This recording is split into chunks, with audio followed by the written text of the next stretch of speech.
Hello, and thank you for joining me. My name is Donovan from Salt of the Streets, and this is the review preview for the months of September and October. Our September book has been And the Whole Mountain Burned by Ray McPadden. It's turned out to be a really good book. As I said in the review preview for last month, I did not know until I started reading this that this was a fiction book. And I'm not much of a fiction guy. We've talked about that a lot over the book club. And I had a hell of a time trying to figure out how I was going to do this review preview. It's obviously very different than anything else that I've ever done so far. And I am not a very artsy guy at all. But I know a guy who is, and I think at the end of the day, a conversation style is going to be the best way to do this. So I brought someone here to help me. That is this guy over here. Hey, man, how are you? Thank you very much. If you don't know me, I am Colin, a.k.a. that big bird-looking fella on Salted Streets here. That is right. So thank you, good sir, for, allowing me to participate in this fashion. I'm very excited about this. Thank you for being here. I'm happy to have you. Good book, by the way. Yes. So this book, so you just finished it today, actually. I did. Yes. Yeah, So you got the audiobook. Okay, so I have some notes. You have some notes, and we'll just get into it, right? Cool. So overall, I thought that this book was pretty good, right? That was very good. I don't read much fiction, like I said, dog. And so it took me a little bit to get even into the headspace of trying to figure out how I was going to do live streams, of just enjoying this book, because I don't even remember the last time that I read a fiction book that wasn't like 1984 or Animal Farm, something like that. That's like a very iconic, like, okay, I know what this book is about. I'm just trying to remind myself that this has been around for a long time. Like a hardcore piece of like literature. Exactly. Not like some kind of junk food combat fiction. Yes. So this book threw me for a couple loops, and we talked about this a little bit, that every chapter I was trying to find, like, okay, so this is what this book is going to be about, right? Like this. So this is it. And that was never it. No, and we discussed how it was very similar to a lot of other military content, especially stuff made about the global war on terror or during the global war on terror, where the story is not necessarily about a specific event, right? And I think you probably put it the best, or we were talking about it, that it's about a dude and the way that he goes through a series of events in a period of time. Like, that's really... Yeah, like it's for like one combat deployment in Afghanistan. Yes. In a place called like the Kush Mountains, Mm-hmm. which, and I don't know that much about Afghanistan. I'm assuming the names of the places are all fictional too.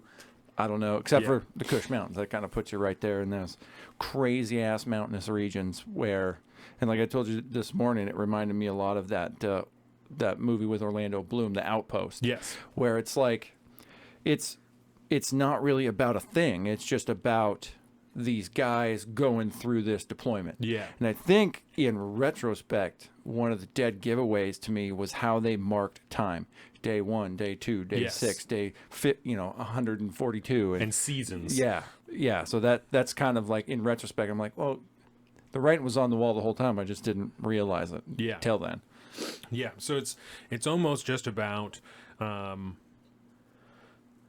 the experience a person has trying to survive a particularly fucked up scenario. Yeah. Because that's what war is. That's what the entire deal is. So at first I thought that this book was going to be just about like the relationship between Birch and Shane. They kind of, Ray McPadden kind of lays the foundation for that. He's referencing, or Birch is referencing, this guy reminds me of my brother. Like he's talking early on too. Very set early it up. on. Yes, very early on. So I was like, and I think I told you when I was reading, I was like, so I'm very prepared I'm just trying to decide who's going to die because they're so devoted to the other person, you know? And that's not who goes first. Yeah, exactly. And that's not necessarily what happened. It's element to that, and we'll get to it. And then I was certain that the Egyptian, like that's what this book is going to be about, is just this. And if you were going to pick one thing, that's probably the closest thing that it's about, is trying to get the Egyptian, because so much of the book pertains to that. Yeah. So many of the missions and stuff that they go on. Yeah, if there is one subplot throughout the whole thing that's like outside of just these two individuals, it's like this kind of like chasing the dragon situation where they're just going after the Egyptian. Right. Even have a close call with him at one point, didn't even really know it 100%. Yes. But then ultimately realizes like that's just, and like it doesn't ever happen, obviously. Yeah. Spoilers alert, that's review. Right.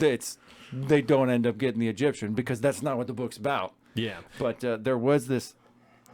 What was it? I had a point and I totally lost. Sorry. No, that's all right.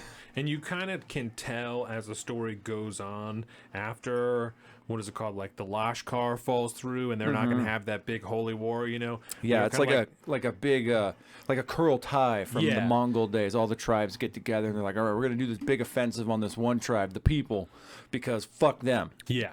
And so I started, after that fell through, I was like, okay, I don't think that this isn't really going to be what it's about. You know, Yeah. it starts to, and then the rubies. The rubies was the other thing that when the ruby thing happened, I was like, so this is it. Like, this is why it's called this. And, you know, it's called The Whole Mountain Burns because the rubies are red and they're going to shine in the light and it's going to be like flames. It's like, I understand now. I was like, I'm getting the fucking symbolism. Yeah. I'm here for it. I'm fucking artsy now. I get it. Yeah. And I was completely wrong. See, some fiction books are just about a fun story that goes Yes. along. Not everything is like an allegory on life, and like Yes. some of this shit is just. And this one, I think, is actually after doing the audiobook, which I can highly recommend the audiobook. That was something. The narrator was great, kind of a gravelly voice, kind of like this a lot, you know, Much real needed, deep like yeah. that.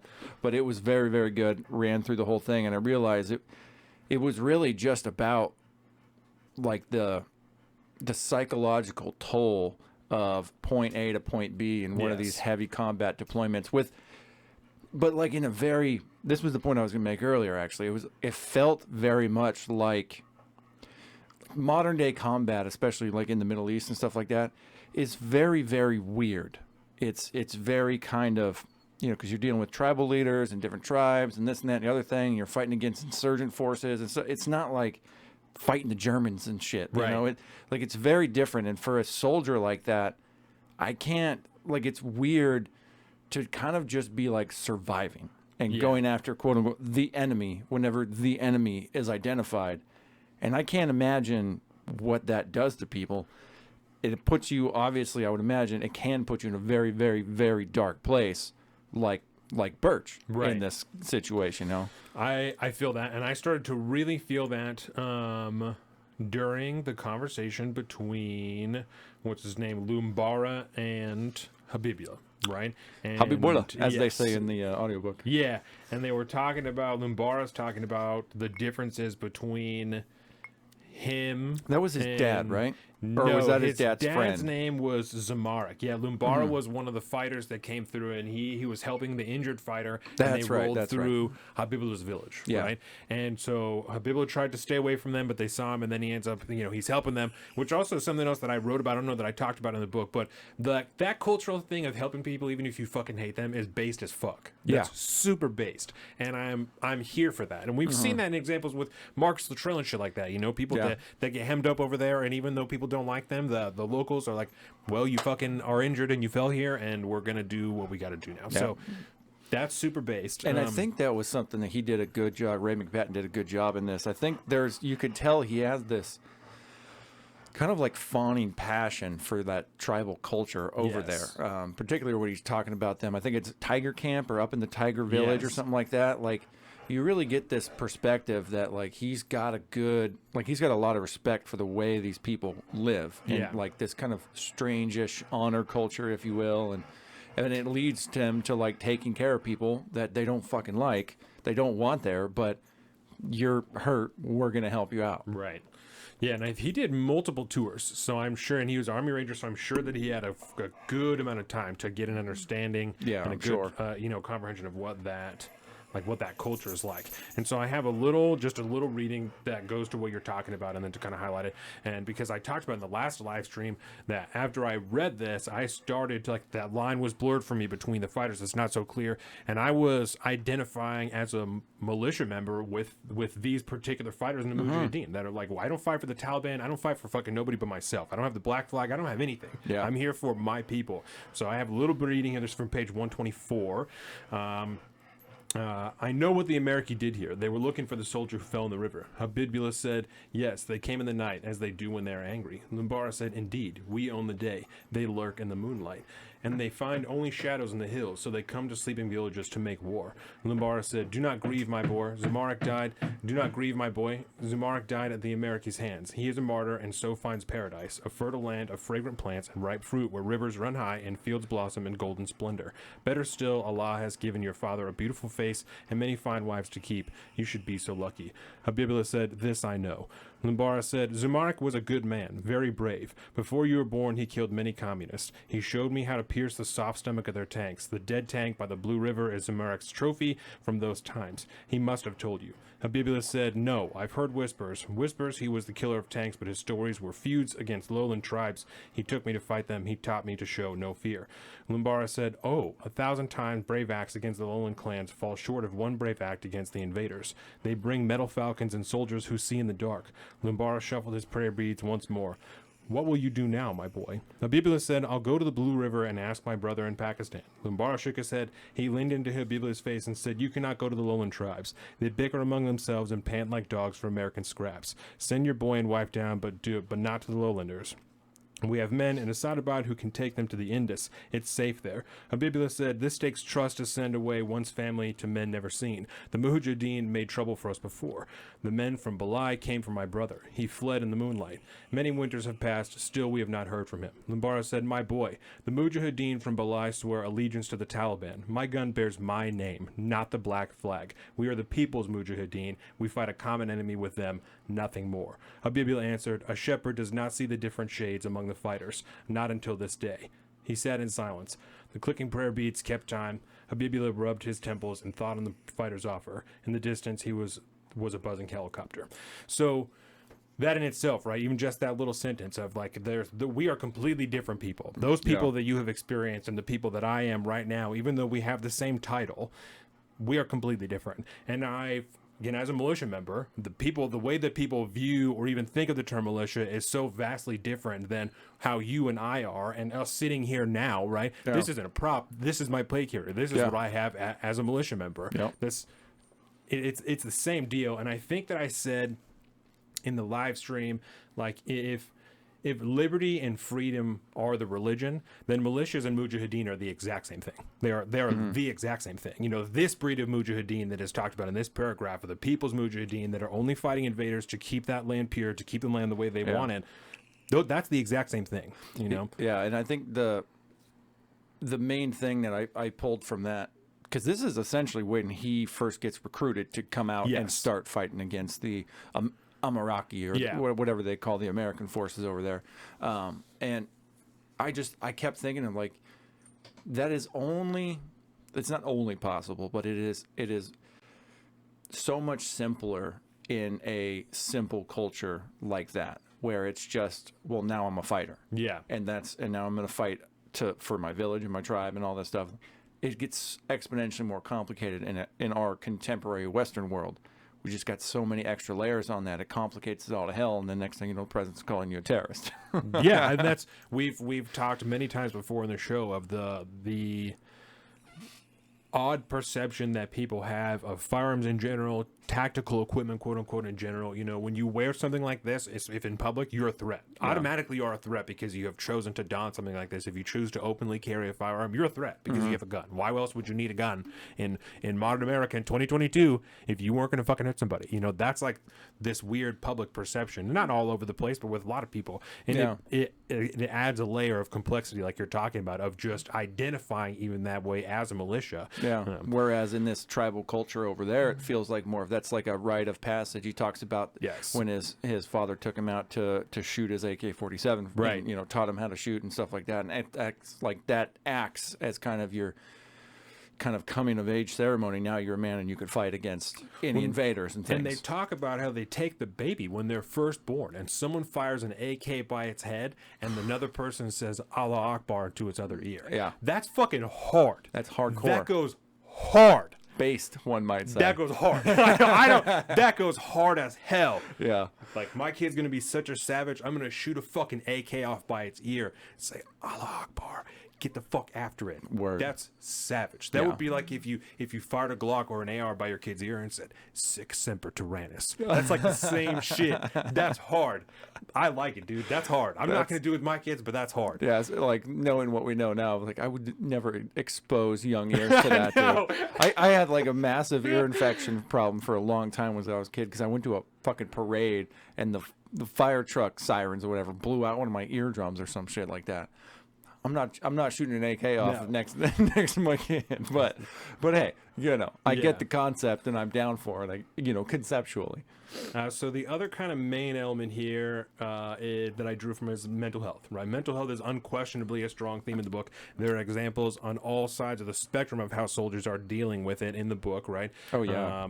Even direct warnings to Shane at one point of like, you need to be aware of the people that are keeping it together and the ones that are not, and you need to stay the fuck away from the people that are losing it because they will drag you down with them and they will take you into the depths because that is what they're doing. Yeah, I like the way, because that was his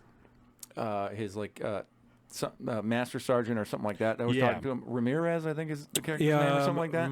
Ramirez, maybe Velasquez. I think. Yeah, he strikes me as a scary motherfucker. Yeah, because the whole thing with like the rabbit and all that stuff at the tiger camp scared the shit hard, dude. Yes. Hard.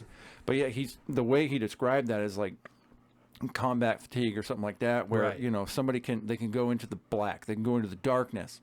And that's fine because one of their squad members had to be shipped back and all that, and they'll run around and do staff missions and stuff like that, bringing documents, doing this, and then eventually they can find their way back to the light like that. But somebody that works into like the gray area and then puts up a fortress and stand guards at the fortress in the gray, which is fucking Birch 100% in this thing. And he's like, those are the people you got to stay away from because they will bring you down. And yeah, it did, obviously. Yes. That absolutely caught me off guard. I was prepared for Shane or for Birch to die. I was like, he's going to kill himself. Like, this is how it's going to happen. But for Shane to die. Popping the green smoke. Yep. And for Birch to just be fucked up, I was like, that's wrong. But if that is not enigmatic of the public perception of the experience of a soldier in the global war on terror, I don't know what the fuck else is. You've done terrible things, you've watched the people around you die, and now you get to live and you get to become a civilian and try and make a regular life afterwards, and people are going to kind of treat you like shit for what you did. That's a dark existence that we've subjected people to and that our government has asked them to do. And now we're looking down the pike of something like this again, and people are just cheering on, forgetting that I was 7 years old when 9/11 happened, and I was watching people, our brothers and sisters and dads and moms get deployed over there and people not fucking come back. For what? For us to have walked away the way that we did. And we've talked about it a million times. We're not devaluing anybody's experience, but when you look at the overall net gain for America in the global war on terror in Afghanistan and Iraq and all these other random satellite countries that we went to, I don't know that there was a net benefit for us on the back end. Yeah, and if that wasn't the feeling I had at the end of the book, I was like, because they brought up like Bagram Air Force Base a few times, stuff like that. I'm like, well, that's fucking gone, man. We just left that motherfucker in. It was this. I did not like. Well, I'm not saying I didn't like how it ended, but like I didn't have a good. I didn't walk away feeling good at the end of this book. It was. I think it feels like we left the global war on terror and we left Afghanistan. This was not bookended. Nope. It just kind of just done. Yeah, that's where it was, and it was uncomfortable because the state at which we left Birch was not a good state. He was hanging out in the epilogue.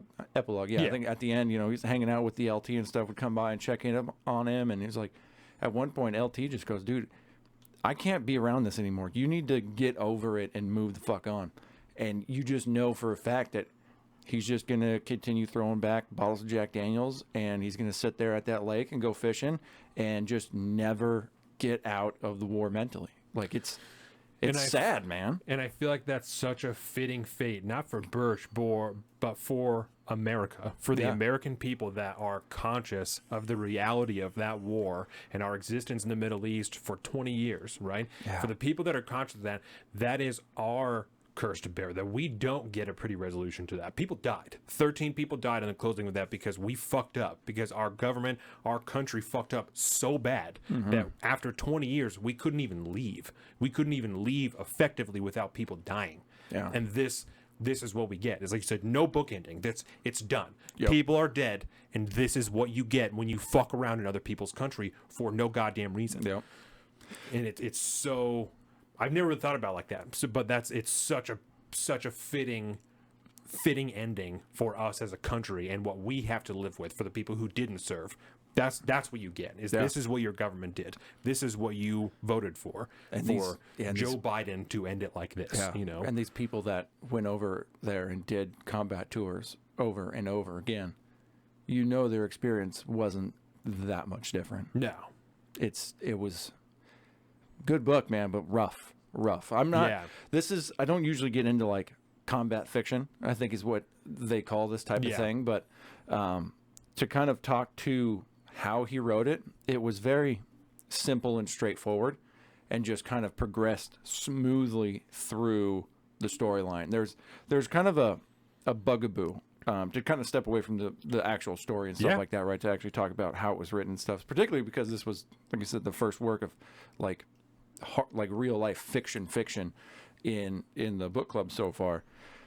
There's a bugaboo in a lot of fiction that is people kind of using flowery language when it comes to, like, you know, so and so, like you say a thing and then he said, or she said, he said, she said, or he exclaimed, he yelled, he roared, he, you know, this is just he said, so and so said, Ramirez said, you know, they said. And I'm a huge fan of that because it doesn't try to church it up. It leaves the context of the scene, of the situation, to tell what it is and how they're saying it. Yeah. It leaves more up to like the reader or the listener's mind at that point. Like the narrator didn't do a bunch of crazy angry voices and this and that and the other thing. It was pretty, I don't want to say deadpan because it was a good narration, but didn't do like massive character voices. Every now and again he'd have a little bit of an accent to differentiate characters, twang or something, but for the most part it was pretty straight. But you still got like the depth of fear when Shane was in the village, when they went on that crazy run to go pick up the monkey. Yes. R.I.P. monkey. Fucking Little just George. destroyed little George, man. Yeah. That was rough. But yeah, that's when he has the run into the Egyptian, and all of a sudden he finds himself surrounded in the bazaar. Like, you could tell the dude is freaked the fuck out without having to like explain how terrified it is, and he's gonna be dragged. Blah, blah, blah. No, you just know I'm in a bad situation now, and this isn't good. And he just calls for help, and then you know how dire the situation is without all the flowery bullshit. And I found that essentially running throughout this whole book. Yes. The serious moments were very, very serious. The hardcore moments were very, very hardcore. But there wasn't a bunch of yelling and exclaiming and this and that and the other thing. It was straight, and it works really, really well. I thought, anyways. Yeah. No. Another moment that I think fits that is when they do that raid in the village and Habibula's dad dies. Right when Shane is making his run, you could tell he murdered him. He's confident in what he's doing, but he's also fucking terrified. Yeah. And that's part of how he gets himself in that situation. And he kills that guy. Because he sees him like a demon, he says. And it's so cold and concise that the conversation afterwards, when Birch is almost convincing him that it was a clean shoot. And then he's like, oh, even at the end of the day, if it wasn't, you're a fucking good guy and I'm going to watch out for you anyway. Which is fucking, it's fucking dark. It is, You know what I'm saying? It's fucking dark. Like, in it just, I don't know. It also illustrated to me, like, I knew this was going to be the moment of radicalization for Habibola. Yeah. Because of how it went down and his dad just being murked for no reason. Because this whole night raid on the village and shit, that was after, I can't remember his name, fell off the cliff and died. Yes. And so they went down the Blue River. It's the same, the situation he remarked on in that reading you did. And I knew that was going to be the radicalization point for that guy. It was going to come up at some point. It's also the same point at which Habibola's mom bit Birch. Right. And then that lingers throughout the whole book, too. And it doesn't even close up shop till the very, very, very end. Right. There was the long conversation that said, I think they said they were in the foxhole for like 24 hours, Birch and Shane, after Birch calls in for the white phosphorus and causes that enormous fire, which they almost get the Egyptian. Yes, the thing they do when they say the title of the book in the book was done really well in this. Was that and the whole mountain burned? I was like, that's savage. Yeah. That's super savage. This burned, the trees burned, and the whole mountain burned. Yeah. You're like, that's fucked up. And then they're sitting in a hole for like 24 hours, I think they said, just watching it to make sure it doesn't get too out of hand from where it is. And the honest conversation they have about the experiences they've had, it gets so fucking dark. Oh, dude. And it's just like a day or two before that last firefight when Shane dies. Yeah. And it's That was also the one time they mentioned like the media response, because after that it was before they went out on the thing, and he got all hammed up because like the media was reporting on it as a total shit show. You don't ever get to use white phosphorus anymore because you can't burn down an entire fucking forest. Blah blah blah. Like that was a big moment in the book, and it really. It kind of brought a lot of finality to it because you knew it was ending at that point. Yes. Because things were getting too heated. They were getting too close. And then all the extremities of what was going on was just getting more and more intense, more and more high speed, to use a term from the book. Like, as you get closer and closer like that to the end. And that was another element of how I knew they weren't going to catch the Egyptian. You know, it's like their time is closing down, and they have not made enough progress for them for this to be the thing about the book. You know, so yeah, I think that was a good point. So one question I was going to ask you: if you had to pick one of your most memorable or most favorite parts of the book, what would it have been? Ooh, one of the last firefights they have in the snow. That one. Ooh. That one's fucked up. That to me was, and I'm not sure where I picked it up on because when I went back and read it again, I couldn't figure out where I got it. But to me, it felt like, and all I can say is feel because, like I said, I couldn't find it in the book. It was just the impression I had when I read it. It felt to me like Shane was almost wondering if he was keeping it together when he's recognizing like I'm not doing a good job as a leader because I just fucking let this guy die. I'm focusing too much on Birch and what is happening and my own self to be present enough in this situation. And so he's watching other people lose it in two different ways. The guy that takes his clothes off, and then also Birch, who's fucking standing there crying, asking to be shot by this sniper. You know, he's watching two people lose it right the fuck now. Well, to me, it felt like he was trying to figure out, am I losing it? Am I even still fucking with it? Or am I going down this same path just at a different rate than these guys are? Yeah. And so that, I think, the last snow battle, that one I think was the point for me. What about you? I actually really appreciated when Shane actually kind of like when his whole world came crashing down, his whole outside world with his stripper girlfriend, stealing all of his money, stealing his rubies, like the whole 9 yards, because I knew right from the get-go, like this is not going to end well. And they even, like everybody in the unit's like, dude, that's not...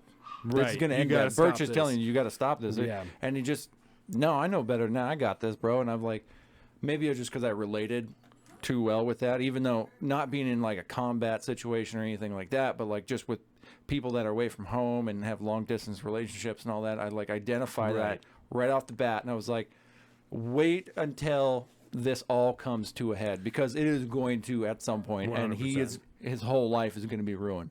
And it was right before they went out on some mission. It was like right towards the end. I don't remember. Last mission. It was the last one. Yeah, because Birch was like, we got to go now because shit's getting fucking hot. Like, we have to go. That's right. You said it's picking up speed. Like, we're going now. And that's Shane even says, can I sit this one out? And Birch's like, fuck no, it's time. Like, you need this. Also, I need you. We're going. Yeah. And how did that end up? Not well. No. So I think we can hit the preview portion now of our World War Z. And so author, date, and publisher. Let's see. Max Brooks. Book, Max Brooks. There you go. Colin has me beat. So yeah, so we're sticking with the fiction theme for this month, and then we'll be back to the nonfiction. I have actually a James Lindsay book for November, and then December we're closing out with Jarhead, which is my favorite book of possibly all time. So that is the final book, and at the end we will have read 11 books together, everybody. Hot dog. 11 books together this year, that if you didn't read any other books, you still crushed 11 books if you read these books. That is awesome. That is an accomplishment, and you guys are fucking killers. So this book, World War Z, An Oral History of the Zombie War by Max Brooks. This was done, Let's see, copyright 2006, and it is a Random House book. Three Rivers Press and Tugboat Design are registered trademarks of Random House, so that must be the smaller company. Let's see, for Henry Michael Brooks, who makes me want to change the world. So this book is... Why this book? October. Scary. Halloween, zombies, of course, October. Okay, so the last words on the last page are, I love you, Mom. So that's pretty funny, and I like that. So let's see. Ooh, this is going to be a big one, guys. This is going to be one of the ones closer to the end. It is 342 pages. So I don't think that's quite the biggest. I kind of think that the Donner Party book was, I think Rubicon was 356. So that's going to be just over this. So 342 divided by 31 is 11 pages. We can do it, guys. 11 pages. I think this might be the biggest one, actually. I have to check out Rubicon again. Well, I think it actually was a shorter month, maybe. It doesn't matter. It doesn't matter. It doesn't matter. It doesn't matter. It's 11 pages. That's what we're doing. 11 pages a day. It'll be much easier to read than Rubicon anyways. Yeah. Oh, it was a great book, but that was fucking tough, Rubicon. Yeah. That one was tough. Yes, so that was great. Page and pace. We just did that. Short reading. So I'm going to randomly pick a spot out of here, just like we did last time. Love this. And we will read a page. Okay. This is... Page 153. Dog is excited they were here again. Okay, 153. Like I said, neighborhood security literally means patrolling the neighborhood. It's a quasi-military outfit. We attend lectures and training courses. They were designated leaders and fixed regulations, but you never had to salute or call people sir or shit like that. Armament was pretty non-regulation as well. Mostly hand-to-hand jobs, hatchets, bats, a few crowbar and machetes. We didn't have Lobos yet. At least 3 people in your team had to have guns. I carried an AMT Lightning, this little semi-auto 22 carbine. It had no kick, so I could shoot without having to lock down my wheels. Good gun, especially when ammo became standardized and reloads were still available. Teams changed depending on your schedule. It was pretty chaotic back then. DESTRES, organizing everything. I'm sure that we learned what that acronym is for earlier. Night shift was always tough. You forget how dark the night really is without streetlights. There were barely any house lights too. People went to bed pretty early back then, usually when I got dark, so except for a few candles or if someone had a license for a generator, like if they were doing essential war work from home. The houses were pitch black. You didn't even have the moon or the stars anymore. Too much crap in the atmosphere. We patrolled with flashlights, basic civilian store-bought models. We still had batteries then, with red cellophane in the end to protect our night vision. We'd stop at each house, knock, ask whoever was on watch if everything was okay. The early months were a little unnerving because the resettlement program. So many people were coming out of the camps that each day you might get at least a dozen new neighbors or even housemates. Holy shit. Goes hard, bro. Okay. Well, we're out here, huh? So last thing are the live stream dates. And for October, we've been doing Tuesdays. We're going to go with the 11th, the 18th, and the 25th.